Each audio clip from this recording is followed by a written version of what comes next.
Have a night, YouTube. It's Abla. So this is a video I've been meaning to make for the longest time. So I'm glad to finally be sitting down and getting a chance to speak and hopefully connect with different persons that are tuning into this channel. And this is my story of my 100% free birth, natural birth, no intervention, no doctor, no midwife, doula, like unassisted free birth and wild pregnancy, I believe they call it, where I had no interventions. It was just a natural pregnancy. There was no medical interventions, checkups, and things like that. I had one checkup when I was about 33 strongs pregnant. Before that, nothing. And it was really just a checkup to, have a paper trail of my pregnancy, because we are sovereign and sometimes you have to render into Caesar and show them I have some paperwork for my pregnancy and this is my child and things of that nature.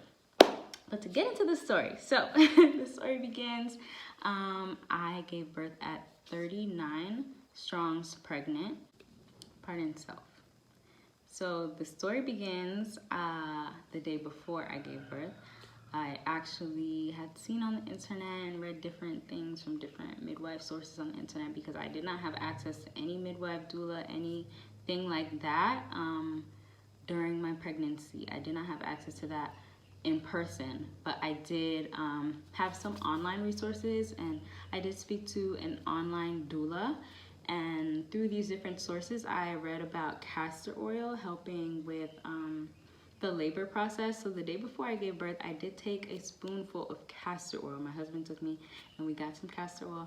I took one spoonful, and whether that sped up the delivery process or not, I'm not sure, because I do believe I had started showing some signs of entering labor before I took the castor oil. So I didn't just randomly try to induce my labor. I actually had seen some signs that I was ready to go into labor before taking the castor oil. So I'm just piecing the video together because I had to start and stop, but I wanted to add in that I did take a hike that same day that I had castor oil.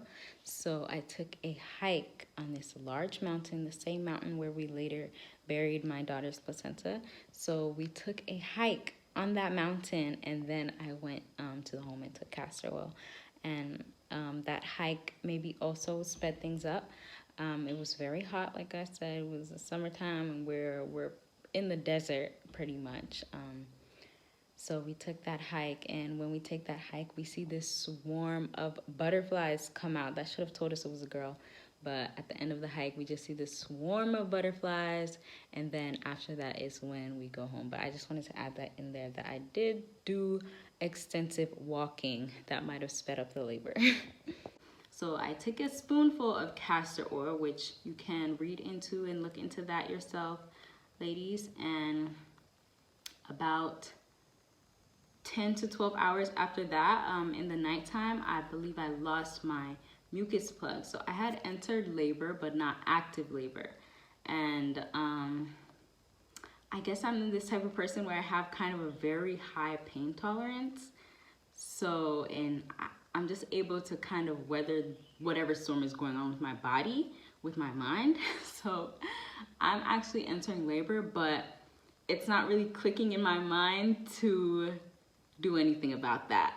So I get up in the rising after actually having some contractions through the night and losing my mucus plug through the night. I get up in the rising, and obviously my husband and like family's like, "Oh, you're fine?" I'm like, "Yeah, I'm fine." Meanwhile, I'm actually in labor, just not active labor. But I'm just like, yeah, I'm fine, because like I said, it's just like a mild feeling, a mild uncomfortable feeling I started feeling.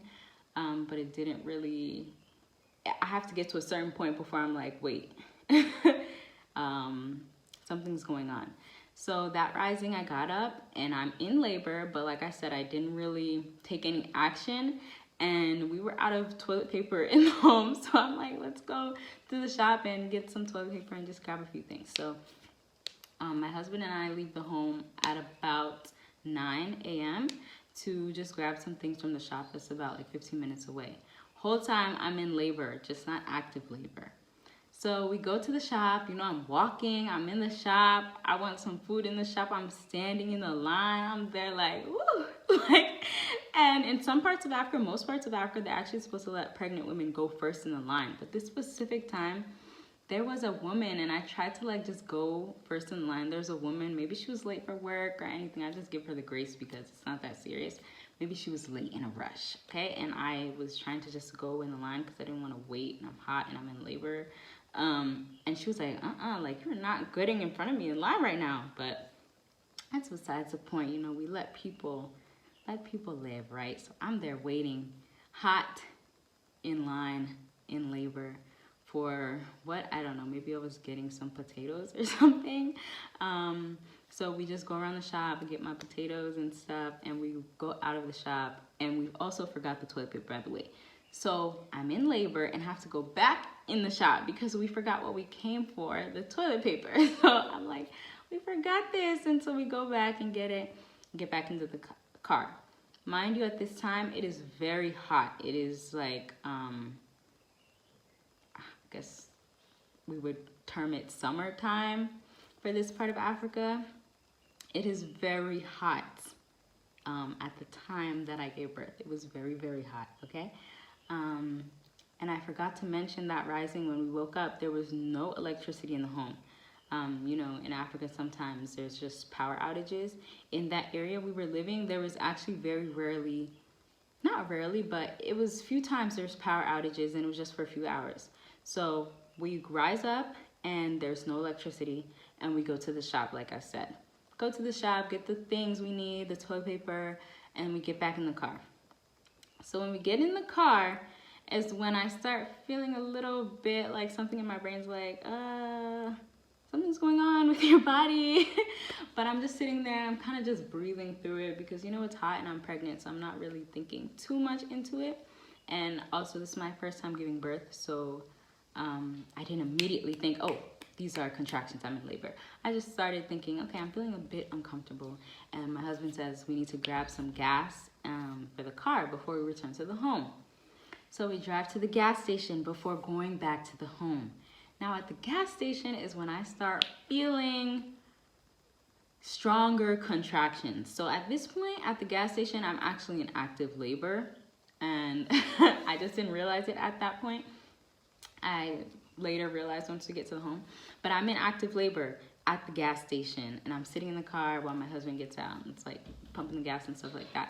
I'm just sitting in the car and I'm like, he comes back, I'm like, I don't feel good. I don't feel good. I don't feel well at all.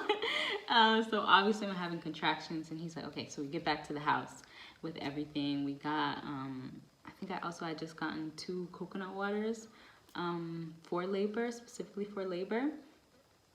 2 things of liters of coconut water specifically to drink during labor. Because I didn't want to eat, but I wanted to stay hydrated, not with just plain water. Plain water doesn't really do much for you. We need living water, like life water. So I have my coconut water, and we get home, and I said I was feeling uncomfortable in the car, but it didn't really click. These are contractions. These are contractions, because they weren't so close together. At that time, maybe I would say they were 10 minutes apart, and obviously they start getting closer and closer together. So once we return to the home, my contractions are about 10 minutes apart, and I believe I start making sandwiches, some avocado sandwiches, and my sister is washing clothes or going to hang the clothes, because I remember sitting down and playing with some blocks with one of our seeds. I was just playing with some blocks with him, and I'm sitting there with my avocado sandwich playing with blocks with one of our seeds, and he's just like, oh, blah, blah, blah, children are playing. I'm sitting there like, oh, okay. And then right after that, maybe 5 minutes, I don't know if my sister came back in or if I called her and I was like, yeah, I'm not feeling good, come and watch our seed. But I get up, and I just feel like I need to go take a shower. And I remember watching some YouTube videos where women were just like, I just knew when to get in the shower. Like, I just had to take a shower. And that actually happened with me. I just felt like I needed to get in the shower. Maybe because I was feeling hot, so I went into the cold shower. But nonetheless, after sitting down and playing for a while, feeling contractions, I just get in the shower and I take a shower. The shower cools me down, and immediately when I get out of the shower is when I'm actually having contractions that are 45 seconds apart. So obviously I've been in active labor for a while, but I don't really realize, and it doesn't really hit me until they are 45 seconds apart and I get out the shower. I get out the shower and I just have my towel on, and I'm kind of like leaning on some table thing that we had in the bedroom. I'm just leaning there and I'm like, okay, I need to time these contractions because I guess this is labor. Like, I wasn't thinking too much. I was just flowing through whatever's happening. And I was like, okay, I need to time it because that's what people are supposed to do. And so I time it, and like I said, 45 seconds apart. And I'm just there, like, kind of flowing through it, like it feels pretty much like bad period cramps because it is your uterus contracting and stuff like that. So it feels like bad period cramps, but I've experienced period cramps where the pain has extended through my legs. And I would say during labor, that feeling didn't extend through my legs. It was more so within my womb area and obviously like my stomach and things like that. But my legs were fine, and I'm just feeling those contractions in my womb area and my midsection. So I tell my husband, my contractions are 45 seconds apart. And he's like, so you're in labor? And then he's like, all right, everyone, Abla's in labor. So I'm just like, all right, everyone, I'm in labor. And that was pretty much it. So at that point, it was about 12 o'clock. I believe I started active labor around 12 in the afternoon, maybe 12:30. And I give birth at 8:50 p.m. So this entire story of me being in labor, I'm in labor for maybe 8 hours. So after that announcement, I was in labor, I just keep flowing through the contractions pretty much. I did right away after like saying, okay, yeah, I'm in labor, I threw up everything I had just eaten. That avocado sandwich I was speaking about, and maybe the potatoes I had at the shop, but maybe I didn't end up eating those. I don't think I ate those. I threw up everything I had just eaten, and after throwing up, my water broke. And maybe this is TMI, but I remember saying, something's coming out of me, and it was just like a bunch of fluid. It was my water breaking. But like I said, that's my first time giving birth, my only time giving birth. So I was just kind of being candid and like raw. Like I was like, something just came out of me and it was my water breaking. So I ended up throwing up all the food I had eaten, and then my water broke. So from the point of my water breaking, I never timed my contractions again. I remember having my eyes closed most of that 8 hours actually. And I was standing for most of that 8 hours. So I'm standing up, just flowing through my contractions, not knowing how far apart they are. We weren't using any medical interventions, not knowing how dilated I was. Like I said, we weren't even timing the contractions. I was just flowing through it. I was not even speaking much. I was there with my husband, 2 sisterins, and 2 of our young seeds in our community at the time. So I'm just flowing through the contractions the entire time. One thing I would say about pregnancy and birth is that it's all just about surrendering to the Most High, to the highest I, surrendering to God, surrendering to just what is natural, because your body knows how to give birth. It's not about what's in here. It's not really about this conscious intelligence. It's unconscious, it's subconscious, it's innate within us. Like I know we knew how to blink from the time we were born. Giving birth and blinking, it's the same thing. The way your heart beats, giving birth, same type of processes. I forget the scientific term for these things, but involuntary. Yes, it's like involuntary. The giving birth process is actually involuntary. You don't have to do too much, but just keep calm and like I said, surrender, have trust, have faith. I just had faith. Like, I was just pregnant for 9 months without any of the worldly intervention. So that's obviously God. Like, God knows what he did in creating our bodies, our physicality, and our spirituality, everything. I didn't create that. I'm a part of God, a part of the Most High, but it wasn't a human's brain that came up with that process. It's not complicated. It's very simple. It's just, it's natural. So knowing that I was just pregnant for 9 months, like, God grew this child inside of me. Do we even know how this process works? Do we even really know how, like, fertilization, implantation, pregnancy, all those things, we even know how that works, really? I don't think we do. I think that's just God, so to speak. So I know that this 9 months went by very smoothly, and I'm grateful. I'm grateful for that smooth pregnancy that I had. So I know that this birth is going to go by very smoothly. And like I said, it's an involuntary process. My body is giving birth. It's not about what my mind is thinking or overthinking what I should do, what I shouldn't do, what I read about, what I didn't read about, who's telling me this, telling me that. It's not about none of that. My body this is a human female body, and it knows how to give birth. And that's it. That's how I was thinking. And I actually think the fact that I didn't have a midwife, doula, doctor, anything like that, the fact that I didn't have any type of trained professional or anyone that has attended any births before, or the fact that I didn't have that actually helped me, because I literally just closed my eyes, had my eyes closed for hours at end, just flowing through the contractions, just letting my body do what it was going to do. I knew I was going to give birth. I wasn't scared. I was just there. I was just there. And yeah, I was just allowing my body to do what it had to do. I remember at one point I had sat on the toilet because I had seen this one position on iTube. Like I said, this is why I'm sharing this story, because I watched so many of these videos when I was pregnant. So I hope there's some pregnant ladies watching this right now, and this is a good story for you to hear. So I sit on the toilet, facing like the flushing part, and I have a pillow on the top of the toilet, and I sit like this, and I just am resting on the toilet and just like flowing through the contractions like that, because standing while in labor was exhausting, but I didn't want to just like lay, so to speak. So I sat on the toilet with a pillow, and that was a very comfortable position.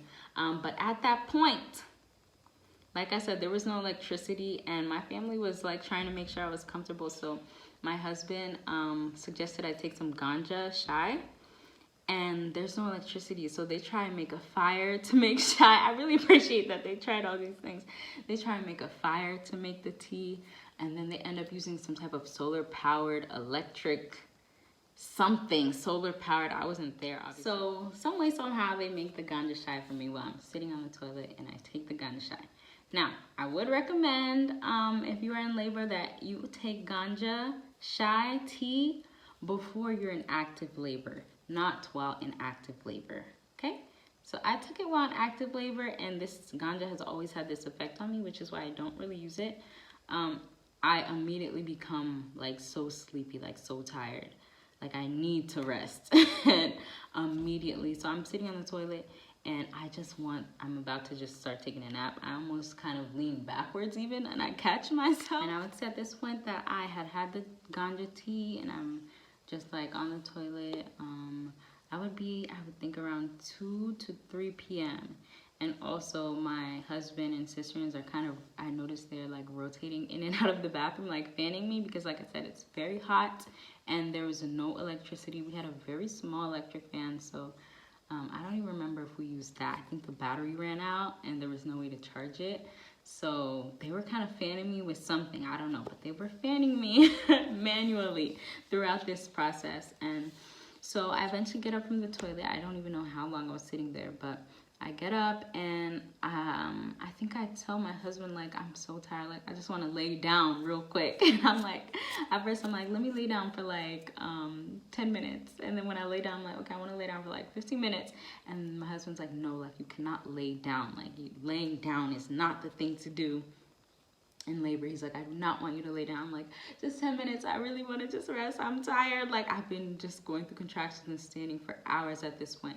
I'm like, I'm tired. Please just let me lay down. So he lets me lay on the bed, which is actually on the ground, like a mattress on the ground. And I get down onto the ground to lay, and immediately I'm like, no, I cannot lay down. Like, it became so painful when I laid down. I'm not sure how women give birth in hospital beds and are laying down the entire time, because the second I laid down, everything became just so much more painful. I could even see my child in my stomach, like, just like, I could just see her moving some type of way. My stomach was just doing a lot. My womb was doing a lot. As soon as I laid down, it became very painful. And I was like, I need to get up right now. I don't know how long I laid down, maybe a minute at that. And I asked my husband to help me get up. And you know, males are like strong. So he helped me get up real strong. And I was like, no, don't touch me like that. That's too much. And he was like, but you know, I was forgiven because I was going through labor, okay? So he helped me get up, and from that point, I was just standing until I gave birth. I was standing the entire time. I did not sit down. I was standing, and did I sit down after that point? I don't remember sitting down after that. I just was standing and obviously leaning on something and just like flowing through the contractions for the next hours. Next few hours, and it's hours and hours and hours. Like I said, I give birth around 8:50, and so I think I pushed for maybe like 10 minutes at that. So before I start pushing, I remember my husband saying, like, this is about maybe 20 minutes before my daughter is born. My husband said, like, I just felt a shift. He just be making announcements. He was like, I just felt a shift. And then maybe 10 minutes after that, I don't know if he saw or if he just felt something, but he asked my sister to check if she sees the head. He said, check if the head is there, because like I said, we hadn't been measuring how dilated I was or anything like that. And I actually now remember sometimes I was kind of like on all fours, like on my knees and resting on a chair and flowing like that. So I didn't sit, but I was flowing like on my knees and on a chair like this. So my sister checks and she's like, the head is there. And then maybe like 5 to 10 minutes after that, I start getting that urge to push. So when you get that urge to push, like I said, it's involuntary. Your body knows what it's doing and it's just gonna happen. So I believe I pushed 3 times. I got that urge. I don't know what it's called. I'm sure there's a specific term for it, but I got that urge to push at first, and I pushed, and then she didn't come out, and I was like, I remember saying, oh my gosh, and we thought it was a male. I was like, oh my god, his head is really big. And I started feeling, I would say the pushing part was a little bit painful, more so than the actual contractions, which I was able to flow through. And like I said, I just had faith. So I was just flowing through whatever was happening was happening. I was just a vessel at that time. So I wouldn't say I felt pain during those hours of labor. But when I was pushing, that's when I kind of came to. I kind of came out of a spiritual realm and came into the physical world. And I had to use my brain power and my willpower to actually push. So, and then the second push, I push and I believe her head comes out. And then the third time, when her head comes out, I then tell myself, this is just how I kind of am. I was like, okay, this kind of hurts. So the next urge I get to push, I'm also using some of my own voluntary pushing power to push, not just the involuntary power, because I want to be done with this. So I said the third push is going to be the last push. I'm going to get that involuntary force, and I'm going to ride that to just push her out myself also. I think maybe it would have taken 4 pushes if I didn't also use some of my own strength, my own pushing power, and just like let the contractions and like that pushing force, involuntary force, to do its work. I think it would have taken 4, and I think it would have been maybe a little bit less painful, even though it would have taken more time. So that third like feeling came of that pushing, and I was like, yeah, that's it. And I just pushed and she came out and that was it. So my sister caught her, and I think I just immediately sat down. Like, I was like, what? I'm tired. Like, I was like, okay. And sister was like, oh, it's a girl. And I was like, okay, I'm tired. Whatever it was, a male or female, obviously that's our seed, and I love that seed. I was just like, I'm tired. I had been drinking my coconut water. I drank the last bit of it, and she immediately latched on. I'm grateful that she immediately latched on. And I also want to make a video about just my experience with the newborn and not having like different maybe motherly figures around, stuff like that, and how I fared. And I feel like I really just went into this instinctual mode, like this animal mode, because when you see that newborn, they're also like, they're human obviously, but like they're in that animal mode of being human. Everything they're doing is instinctual. When they're grabbing for the mother, when they're breastfeeding, everything's instinctual. And it also put me into that place, and that really helped me to connect with my child and to take care of my child. So that was the story. Our daughter was born around 9 p.m. and the electricity was off all day. That had never happened before. So she wanted to be born off grid. I believe electricity came back the next day, or maybe around like 4 or 5 a.m., something like that. But the next day, there was no electricity on the day that my daughter was born. She shut it all off. She didn't want that. If we couldn't be all the way far in the bush, she was like, all right, if you're going to be on the grid, we're going to have to shut the electricity off. So yes, the most important takeaway from that is that you don't need all those interventions, and you don't even need to think so much. The most important thing during the birthing process is to be calm and have faith and just become a vessel. Just surrender to the process. Just become a vessel. That's it. Like I said, my eyes were closed almost the entire time. I feel like I wasn't even physically just on this earth. I was just flowing through whatever was going on until that time I had to push. That's when I came back on the ground and was pushing like consciously. But before that, the entire labor process is just about faith. Because like I said, God put you through that 9 months of a healthy pregnancy. You're going to have a healthy and safe birth, because that's what you were built to do, right? So yeah, and I'm grateful that I had my husband and sisterins there, even if some sisterins are not here still now. I'm grateful that I had people around me that were like watching over me, making sure I was staying safe, trying to keep me cool, making sure that I was staying calm and just flowing through it. So I'm appreciative that I had company around, and because I've seen videos on YouTube where women give birth and it's just them and maybe their children that they've already had there. So I'm grateful that I had some people around keeping me and making me feel safe. And you know, my husband also provided like a safety covering, like a safety factor, so I never really I wasn't thinking too much, because I'm sure if any thinking had to be done, then he would be doing it. I didn't have to think. So I'm grateful for that. And I'm grateful to be able to share this story of my wild pregnancy and my free, unassisted home birth in Africa. So yeah. Yes, I hope this reaches who it needs to reach, inspire who it needs to inspire.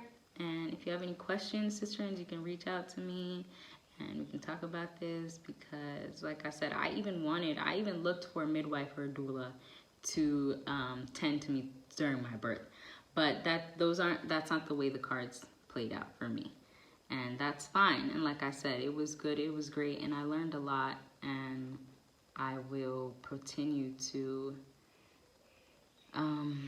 live within my essence as a female. Like that gave me a lot of strength. Like I already knew I'm a pretty strong, I'm a tough person physically and mentally, but that really showed me like I'm a tough girl. So yeah, and I'm grateful to have experienced that. So yes, I hope everyone has a blissful day. This is a very long video. God, I heal, I cry. All right.